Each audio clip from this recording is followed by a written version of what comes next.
Now the Lord is the Spirit, and where the Spirit of the Lord is, there is freedom.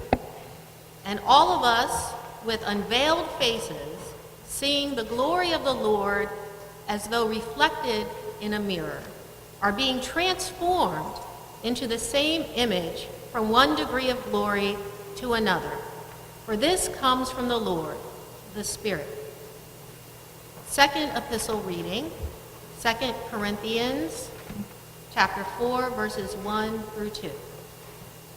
Since God has so generously let us in on what God is doing, we're not about to throw up our hands and walk off the job just because we run into occasional hard times.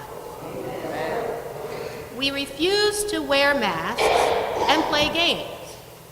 We don't maneuver and manipulate behind the scenes. And we don't twist God's word to suit ourselves. Rather, we keep everything we do and say out in the open the whole truth on display, so that those who want to can see and judge for themselves in the presence of God. The gospel reading, Luke chapter 9, verses 28 through 43a. Now, about 8 days after these sayings, Jesus climbed the mountain to pray, taking Peter, John, and James along. While Jesus was in prayer, the appearance of his face changed, and his clothes became blinding bright. At once, two figures were talking with him. They turned out to be Moses and Elijah. And what a glorious appearance they made. They talked over his exodus, the one Jesus was about to complete in Jerusalem. Meanwhile, Peter and those with him were slumped over in sleep. When they came to, rubbing their eyes, they saw Jesus in his glory and the two men standing with him. When Moses and Elijah had left, Peter said to Jesus, "Teacher, this is a great moment.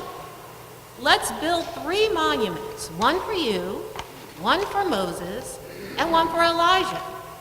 Peter blurted this out without thinking. While Peter was babbling on like this, a light, radiant cloud enveloped them. As they found themselves buried in the cloud, they became deeply aware of God. Then there was a voice in the cloud.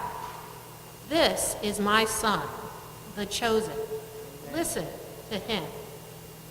When the sound of the voice died away, they saw Jesus there alone.